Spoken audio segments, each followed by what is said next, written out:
स्थानिक स्वराज्य संस्थांच्या निवडणुका तोंडावर आहेत। राज्यात पुन्हा एकदा विविध राजकीय पक्षांनी त्यांची मोर्चे बांधणी करायला सुरुवात केली। प्रत्येक पक्षात विविध पक्ष प्रवेश होत आहेत, युती आणि आघाडी करण्याचा प्रयत्न कुठेतरी सुरू आहे। मात्र या सगळ्यात महाराष्ट्राच्या राजकारणात सर्वात मोठी घडामोड घडली आहे ती म्हणजे ज्या नेत्यासाठी उद्धव ठाकरे यांनी थेट महाविकास आघाडीशी पंगा घेतला होता, त्यात चंद्रहार पाटील यांनी गुरुवारी रात्री उशिरा एकनाथ शिंदे यांची भेट घेतली आणि या गुप्त भेटीमुळे राजकीय वर्तुळात अनेकांच्या भुवया उंचावल्या। लोकांनी चर्चा सुरू केल्या, चंद्रहार पाटील ठाकरेंना सोडणार, ते आता शिंदे यांच्या गळाला लागलेत। नक्की हे प्रकरण काय आहे?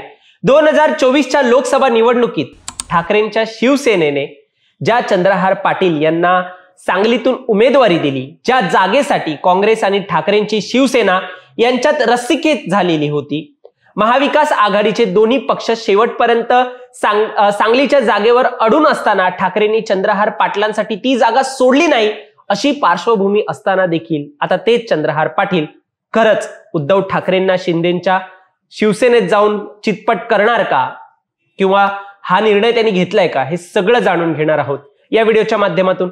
चॅनलवर नवीन आला असाल तर लगेच सबस्क्राईब करा प्राईम टाइम महाराष्ट्र, कारण असे राजकीय घडामोडी आणि घडामोडींमागील राजकारण आम्ही नेहमी तुमच्यासाठी घेऊन येत असतो। माझं नाव ओमकार साळवी। चला तर मग आपण या विषयाला सुरुवातीपासून सुरू करूया। तर चंद्रहार पाटील हे पहिलवान असून ते 2 वेळा महाराष्ट्र केसरी देखील झाले। सद्यस्थितीत ते शिवसेना सांगली जिल्ह्याचे संघटक म्हणून त्यांची राजकीय जबाबदारी पार पाडतायत।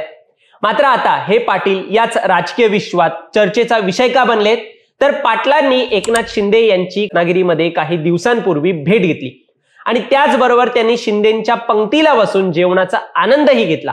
आता यातले काही फोटोज मीडियावर आले आणि त्यातून ही गोष्ट स्पष्ट झाली की त्यांनी शिंदेची भेट घेतली।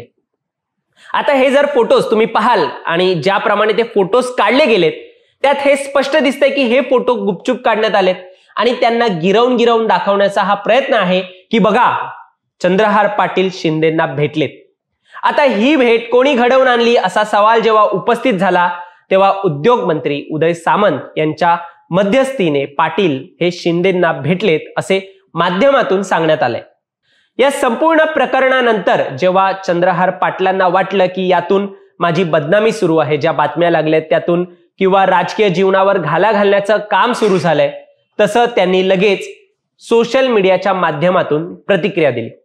चंद्रहार पाटलांनी एकूण 2 पोस्ट ही प्रतिक्रिया देताना शेअर केले, ज्यात एक 25 एप्रिलला आणि दुसरी काल म्हणजे 26 एप्रिलला पोस्ट केले।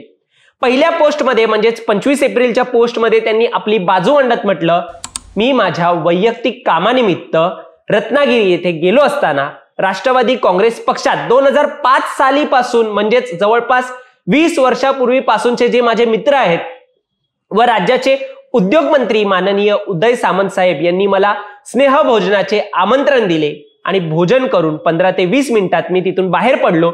यावेळी राज्यातील क्रीडा क्षेत्राबाबत चर्चा झाली, परंतु माझ्या हितशत्रूंनी मला राजकीय जीवनातून बाद करण्यासाठी खोट्या बातम्या पेरण्याचा डाव केला।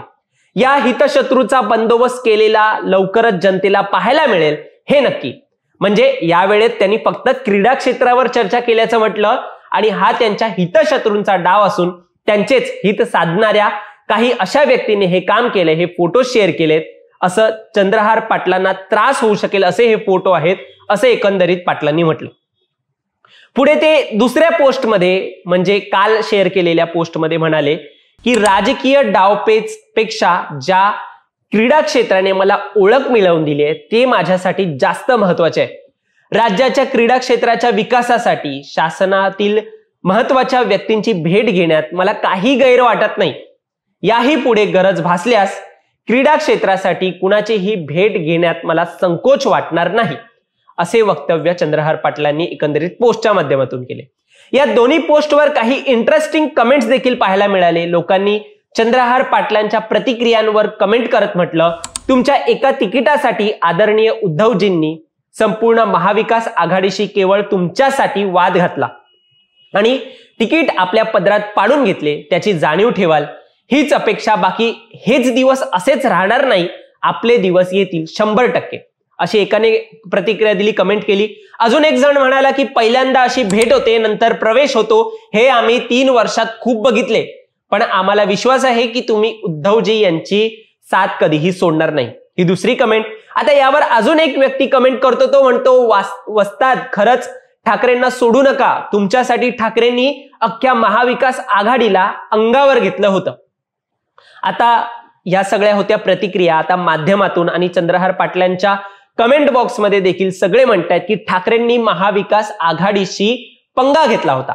आता नक्की हे प्रकरण काय आहे हे आपण सविस्तर जाणून घेऊया, म्हणजे तुम्हाला कळेल. जर पुढे चुकून पण चंद्रहार पाटील हे ठाकरेंची शिवसेना सोडायचा निर्णय घेतात तर त्यांना कोणत्या एका गोष्टीमुळे जास्त त्रास होऊ शकतो किंवा त्यांच्यावर जास्त कोणत्या विषयावर टीका होऊ शकते, त्यावेळेला काय विषय असू शकतो टीकेसाठी.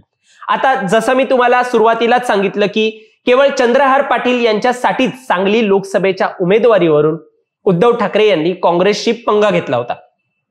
तर त्यावेळी झालं असं होतं की लोकसभेची निवडणूक सुरू होती.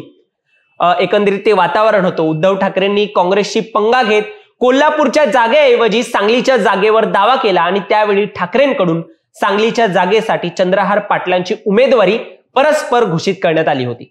आणि मग लगेचच काँग्रेसच्या एका बंडखोर विशाल पाटलांनी एका उमेदवारांनी मवियाच्या विरोधात जाऊन अपक्ष उमेदवारी अर्ज भरला आणि यात चंद्रहार पाटलांना मोठ्या मताधिक्याने हरवत विशाल पाटलांचा लोकसभेत विजय झाला. चंद्रहार पाटलांना लोकसभेत 3ऱ्या क्रमांकाची मतं मिळाली, जी बरीच कमी होती. तरीही निवडणुकीनंतर शिवसेनेकडून चंद्रहार पाटलांची राज्य संघटकपदी वर्णी लावली.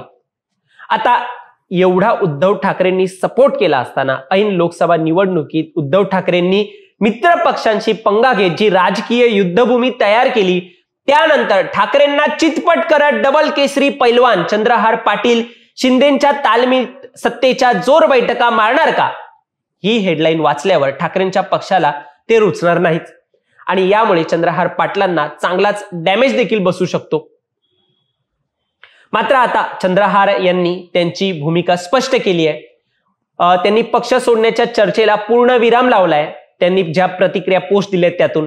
मात्र ज्यांनी त्यांचे हे फोटो व्हायरल केले, किंबहुना जसं पाटील दावा करतायत की या बातम्या मुद्दाम पेरल्या गेल्यात, यातून कुणाला त्यांचं हित साधायचं होतं किंवा ते हितशत्रू नक्की कोण आहेत आणि चंद्रहार पाटील त्यांचं काय करणार आहेत, त्यांनी त्यांच्या पोस्टमध्ये देखील म्हटल्याप्रमाणे ते हितशत्रूचा काय बंदोबस्त करणार हे बघण्यासारखं असेल. यावर तुम्हाला काय वाटतं हे आम्हाला कमेंटमध्ये सांगा आणि असेच माहितीपूर्ण व्हिडिओ पाहण्यासाठी सबस्क्राईब करा प्राईम टाइम महाराष्ट्र. धन्यवाद.